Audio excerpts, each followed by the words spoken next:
In yesterday's match between the Eagles and the Cowboys, the Eagles look like they're coming together at the right time, while the Cowboys look like they're falling apart beyond more than just the scoreboard, as Micah Parsons threw his coach under the bus. Mike can lead and go wherever he wants. And Jerry Jones had another meltdown. Well, what do you mean? Hi, I'm Kevin Wood from The Kevin Wood Show. If you guys want to hear more about this, stick around after the intro.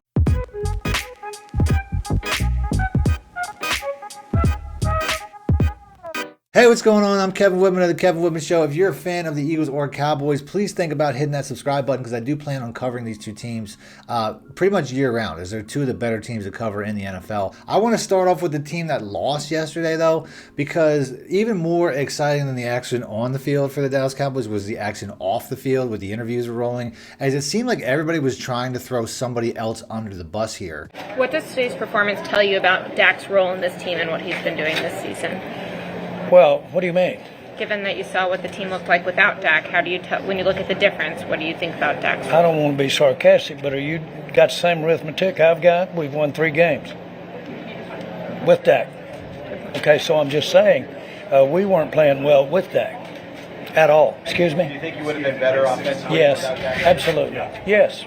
Without Dak, I thought we would be much more, substantially better. It's not surprising that he's trying to throw somebody under the bus, because he's the guy that really should be in the crosshairs. Every single pundit that followed the Cowboys offseason knows that he didn't build this roster in a way that could win a lot of games. He's trying to blame Dak Prescott, because the one guy that he did give a bunch of money to was his quarterback, and he didn't necessarily deliver. But I can't really blame Dak. I'm not a huge proponent of Dak. He's a good player. I don't think he's necessarily a $60 million quarterback that deserves to be the highest paid quarterback ever. I don't really think he's that guy compared to other guys in the league. I mean, there's better quarterbacks in the league. That's neither here nor there.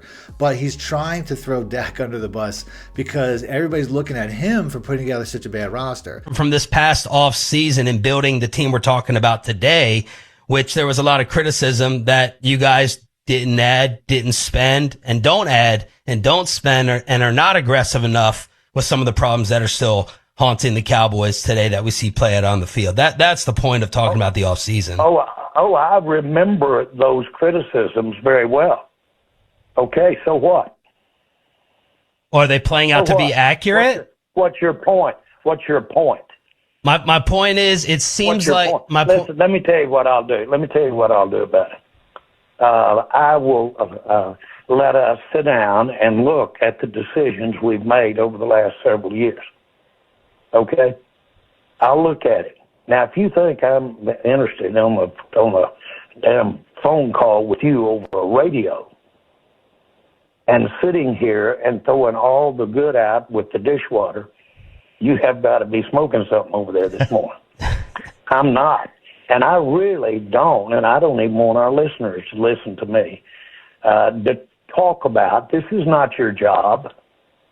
Your job isn't to let me go over all the reasons that I did something and I'm sorry that I did it. That's not your job. Well, my job is to ask why. A job, or I'll get somebody else to ask these questions, man.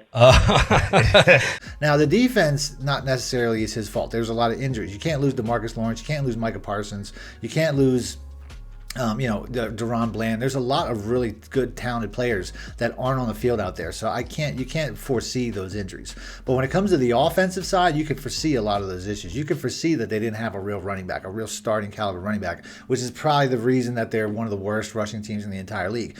Bringing Zeke back is just like that meme you see where there's water coming out of a tank and the dude slaps that sticker on it. I still think Zeke is a serviceable running back, but you needed a starting running back. And Rico Dowdle is a good player, but he's more of like a third down back. He's more of like a guy that you can throw the ball to out of the backfield a couple times, a good change of pace player, but he's not a primetime guy. They still need that elite guy. They still need Zeke from 5 years ago. And when Cooper Rush, which is somebody that he's trying to say that we've played better with. Do you think you would have been better offensively, Jerry, even without Dak? Excuse me? Do you think you would have been better offensively Yes, without Dak? absolutely. Yes. Without Dak, I thought we would be much more, substantially better. Yes, we did.